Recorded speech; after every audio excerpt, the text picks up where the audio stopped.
एकात्मिक आरोग्य व कुटुंब कल्याण सोसायटी यांच्याकडून एक जाहिरात पब्लिश केली गेली आहे. 28/9/2024 ती जाहिरात मी तुम्हाला दाखवत आहे. जाहिरातीमध्ये जाहिरात कोल्हापूर महानगरपालिका राष्ट्रीय आरोग्य अभियान पब्लिक हेल्थ मॅनेजर यांच्याकडून 15व्या वित्त आयोगाअंतर्गत काही पोस्ट ज्या आहेत त्यांची नोटिफिकेशन काढलेली आहे. त्यामध्ये पोस्ट ज्या असणार आहेत त्या पब्लिक हेल्थ मॅनेजर, एपिडेमिलॉजिस्ट, शहर गुणवत्ता आश्वासन समन्वयक, प्रयोगशाळा तंत्रज्ञ अशी टोटल जवळजवळ त्या ठिकाणी पदं जी काढलेली आहेत, जी नोटिफिकेशन काढलेली आहे ती बरीचशी पदे आहेत. त्यामध्ये पब्लिक हेल्थ मॅनेजरसाठी 2 पदे आहेत. या ठिकाणी जातीचा प्रवर्ग, पदसंख्या हे दिलेली आहेत. एपिडेमिओलॉजिस्टसाठी 1 पद आहे. शहरी गुणवत्ता आश्वासन समन्वयक यासाठी 1 पद आहे. प्रयोगशाळा तंत्रज्ञ राष्ट्रीय आरोग्य अभियानाअंतर्गत म्हणजे NHM अंतर्गत 3 पदे या ठिकाणी भरायचे आहे. जातीचा प्रवर्ग जो दिलेला आहे तो अनुसूचित जमातीसाठी 1, इतर मागासवर्गीयांसाठी 1 आणि SEBC साठी 1 असे या ठिकाणी टोटल 3 पदं दिलेली आहे प्रयोगशाळा तंत्रज्ञासाठी. त्यानंतर नेक्स्ट पोस्ट आहे स्टाफ नर्स 15व्या वित्त आयोगाअंतर्गत दिलेला आहे. 16 पोस्ट या ठिकाणी एम्प्टी आहेत. विजा ची 1, भज ब ची 1, भज क ची 1, इतर मागासवर्गीयाची 4, SEBC साठी 3, EWS साठी 3 आणि खुल्या प्रवर्गासाठी 3 असे टोटल 16 पदे इथे स्टाफ नर्ससाठी आहेत. बहुउद्देशीय आरोग्य कर्मचारी पुरुष यामध्ये 15व्या वित्त आयोगाअंतर्गत ही पदे भरली जाणार आहे. 16 टोटल पदे आहे. या ठिकाणी विजा ची 1, भज ब ची 1, इतर मागासवर्गीयची 4, SEBC ची 3, EWS ची 3 आणि खुल्या प्रवर्गासाठी 4 अशी 16 बहुउद्देशीय आरोग्य कर्मचाऱ्याची पुरुष यांची पदे एम्प्टी आहेत. त्यानंतर नेक्स्ट आपण पाहणार आहोत उमेदवारांना सर्वसाधारण या ठिकाणी सूचना ज्या दिलेल्या आहेत त्यावरील पदासाठी शैक्षणिक अर्हता, अटी शर्ती व सविस्तर माहिती, जाहिरात, अर्जाचा नमुना तसेच मुलाखतीचं दिनांक, स्थळ जे आहेत ते या वेबसाईटवर त्यांनी दिलेलं आहे. ही वेबसाईट तुम्हाला लक्षात ठेवायची आहे. या ठिकाणी वेबसाईट कोणती आहे www.kollaporcorporation.government.in हे असली त्या ठिकाणी वेबसाईट त्यांनी दिलेली आहे. फ्रेंड्स, ही जी जाहिरात आहे ती तुम्हाला मी डिटेलमध्ये दाखवत आहे. कोल्हापूर महानगरपालिका राष्ट्रीय आरोग्य अभियान NHM अंतर्गत एकात्मिक आरोग्य व कुटुंब कल्याण सोसायटी यांच्याकडून ही जाहिरात येत आहे 2024-25 साठी आणि ही जाहिरात जी असणार आहे ती 29 जून 2025 पर्यंत लागू राहणार आहे. या ठिकाणी जे पद दिलेली आहेत त्या पदांची यादी मी तुम्हाला आधी जी दाखवली आहे तसली यादी इथे आहे. त्यानंतर डिटेलमध्ये कोणत्या पदासाठी काय क्वालिफिकेशन राहणार आहे, एकत्रित मानधन ते काय देणार आहेत त्यासाठी डिटेलमध्ये सांगत आहे. पब्लिक हेल्थ मॅनेजर राष्ट्रीय आरोग्य अभियानांतर्गत MBBS और ग्रॅज्युएटेड इन हेल्थ सायन्स. त्यानंतर BDS, BMS, BHMS, BUMS, BP, nursing basic, PB, BSc यापैकी कोणतेही एज्युकेशनल क्वालिफिकेशन असेल तरी तुम्ही या पदासाठी अप्लाय करू शकतात. एकूण 2 पदे आहे. अनुसूचित जातीसाठी 1 आणि खुल्या प्रवर्गासाठी 1 अशा 2 पदं आहेत. एकत्रित मानधन जे आहे ते 32,000 या ठिकाणी दिलं जाणार आहे. त्यानंतर एपिडेमिओलॉजिस्टसाठीचं पद आहे any medical graduate with MPH, MHA, MBA in health with minimum 1 year experience त्यांना पाहिजे आहे. एपिडेमिओलॉजिस्टसाठी 35,000 पर मंथ या ठिकाणी पे स्केल भेटणार आहे आणि एकूण पद जे आहे ते 1 आहे. यासाठी कोणत्याही जातीचा प्रवर्ग किंवा संख्या लागू नाही. त्यानंतर शहरी गुणवत्ता आश्वासन समन्वयक एनी मेडिकल ग्रॅज्युएटेड या ठिकाणी किंवा बाकीचे बाकीचं एज्युकेशन दिलेलं आहे MBBS, BMS, BUMS, BHMS, BDS with MPH, MHA, MBA in health care administration यासाठी त्यांचं पे स्केल जे आहे ते 35,000 पर मंथ असणार आहे आणि एकूण पदसंख्या जी आहे ती 1 आहे. या ठिकाणी जातीचा जो प्रवर्ग आहे तो लागू नाही किंवा म्हणजेच कोणत्याही प्रवर्गातील या ठिकाणी आपण अप्लाय करू शकता. त्यानंतर नेक्स्ट आणि इम्पॉर्टंट जी पोस्ट आहे ते प्रयोगशाळा तंत्रज्ञ राष्ट्रीय आरोग्य अभियानांतर्गत ही भरती होणार आहे. या पदाची भरती राष्ट्रीय आरोग्य अभियानांतर्गत होणार आहे प्रयोगशाळा तंत्रज्ञ।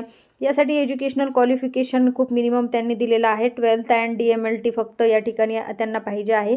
यांचं जे मानधन आहे ते 17,000 पर मंथ असणार आहे आणि एकूण जी पदसंख्या आहे ती 3 ते भरणार आहेत। अनुसूचित जमातीसाठी 1, इतर मागासवर्गीयसाठी 1 आणि SC BC साठी 1 अशी ती 3 पदं आहेत, जे की DMLT क्वालिफाईड जे असणार आहे प्रयोगशाळा तंत्रज्ञ म्हणजेच लॅब टेक्निशियन जे आहेत त्यांच्यासाठी ही पदं भरावायची आहेत। त्यानंतर नेक्स्ट आहे स्टाफ नर्ससाठी।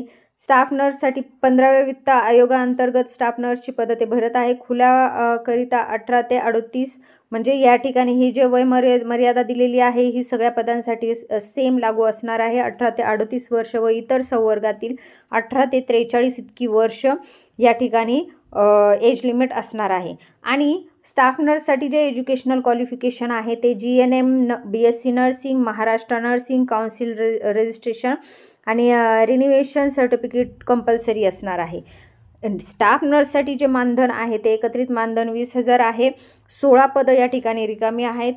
विजा अ साठी 1, भजब साठी 1, भजकसाठी 1, इतर मागासवर्गीयसाठी 4, SC BC साठी 3, EWS साठी 3 आणि खुल्या प्रवर्गासाठी 3 अशी टोटल 16 पदं इथं स्टाफ नर्ससाठी भरवायची आहेत। त्यानंतर नेक्स्ट पद आपण पाहतो आहोत। या ठिकाणी नेक्स्ट पद आहे बहुउद्देशीय आरोग्य कर्मचारी पुरुष।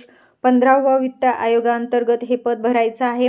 यामध्ये विज्ञान शाखेमधून उच्च माध्यमिक शालांत परीक्षा किंवा शासनाने तिच्याशी समतुल्य घोषित केलेली इतर कोणतीही परीक्षा उत्तीर्ण करणं महत्त्वाचं आहे। बहुउद्देशीय कर्मचारी जे असणार आहेत ते विज्ञान शाखेतून 12वी पास झालेले पाहिजे किंवा त्याच्याशी समतुल्य कोणतीही एक्झाम त्यांनी पास केलेली पाहिजे। विभागाच्या आरोग्य आणि कुटुंब कल्याण प्रशिक्षण केंद्र किंवा सार्वजनिक आरोग्य संस्था नागपूर यांच्याकडून आरोग्य कर्मचारी पदासाठी निश्चित केलेला निमवैद्यकीय मूलभूत प्रशिक्षण अभ्यासक्रम किंवा आरोग्य व कुटुंब कल्याण मंत्रालयाने मान्यता दिलेल्या स्वच्छता निरीक्षक म्हणजे सॅनिटरी इन्स्पेक्टर किंवा महाराष्ट्र शासनाने मान्यता दिलेल्या स्वच्छता निरीक्षक, सॅनिटरी इन्स्पेक्टर किंवा समकक्ष अभ्यासक्रम पूर्ण करून उत्तीर्ण असणे या ठिकाणी आवश्यक आहे। म्हणजे सॅनिटरी इन्स्पेक्टरचा त्यांचा कोर्स झालेला असायला पाहिजे, 12वी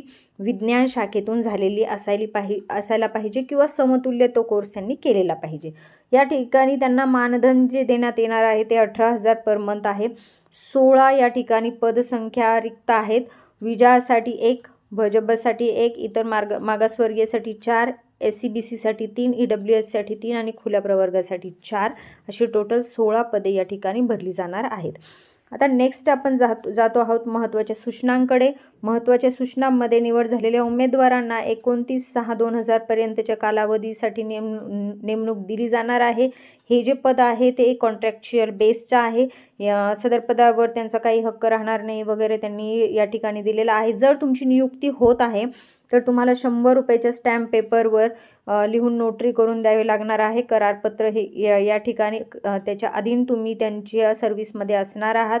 या ठिकाणी एज लिमिटसाठी त्यांनी काही निकष दिलेले आहे, बिंदू नामावलीसाठी काही निकष दिलेले आहेत, ते तुम्ही डिटेलमध्ये नंतर वाचून घेऊ शकता। आणि या ठिकाणी जी त्यांनी ऑफिशियल वेबसाईट आहे ही परत तुमच्यासमोर मी हायलाईट करत आहे। ह्या ऑफिशियल वेबसाईटला तुम्ही स्क्रीनशॉट काढून घ्या किंवा लक्षात ठेवा। या ऑफिशियल वेबसाईटवर ही जी जाहिरात आहे ती अवेलेबल आहे। तुम्हाला जर PDF डाउनलोड करायची असेल तर या वेबसाईटला जाऊन तुम्ही PDF डाउनलोड करू शकतायत या जाहिरातीची। यानंतर नेक्स्ट जे महत्त्वाचं आहे या ठिकाणी तुम्हाला बाकीच्या ज्या महत्त्वाच्या सूचना आहेत त्या तुम्ही नंतर वाचून घेऊ शकता। तुम्हाला जर अर्ज करायचा आहे तर तुम्हाला 11/10/2024 पर्यंत तुमचे जे डॉक्युमेंट आहे कार्यालयीन वेळेत तिथे पोहोच होतील या पद्धतीने पाठवायचे आहे किंवा बाय हँड तुम्हाला नेऊन द्यायचे आहे। यामध्ये अर्जाचा जो नमुना आहे तो डाउनलोड करायचा आहे। तो अर्जाचा नमुना मी तुम्हाला दाखवणार आहे। त्याला अर्जाच्या नमुन्यामध्ये तुम्ही जी डिटेल इन्फॉर्मेशन त्यांनी विचारलेली आहे ती फिल करून आणि त्याला नेसेसरी डॉक्युमेंट अटॅच करायचे आहे।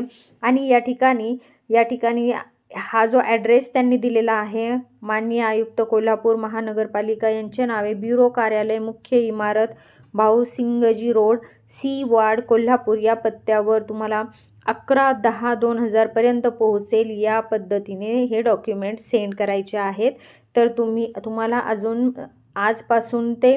आजपासून तुम्हाला जवळजवळ 11 दिवसाचा टाईम आहे हे डॉक्युमेंट जाण्यासाठी। तर तुम्ही हे अवश्य पाठवा। जर सपोज तुम्ही या पदांसाठी ॲप्लिकेबल आहात, तुम्ही एज्युकेशनल क्वालिफिकेशन ही जर तुमच्याजवळ आहे आणि तुम्ही जर ह्या जॉबला करण्यासाठी इंटरेस्टेड आहात, तर तुम्ही याला अवश्य ॲप्लाय करा। अर्जाचा नमुना या ठिकाणी तुम्हाला दाखवत आहे। हा अर्जाचा नमुना तुम्ही डाउनलोड करून ही PDF डाउनलोड करून अर्जाचा नमुनाची प्रिंट काढून घ्या आणि याला बाय हँड मॅन्युअली तुम्ही फिलअप करा आणि याला नेसेसरी जे डॉक्युमेंट आहे ते अटॅच करा आणि हे वेळेत तुम्ही तिथे सेंड करायचे आहे, हे लक्षात ठेवा। तर ही खूप महत्त्वाची इन्फॉर्मेशन तुम्हाला द्यायची होती फ्रेंड। जर सपोज ही इन्फॉर्मेशन तुम्हाला इम्पॉर्टंट वाटली असेल तर तुमच्या फ्रेंड्समध्ये शेअर करा। जर हा व्हिडिओ तुम्हाला इन्फॉर्मेटिव्ह वाटला असेल तर या व्हिडिओला लाईक करा आणि आपल्या चॅनल SA एज्युकेशनला सबस्क्राईब करा। थँक्यू।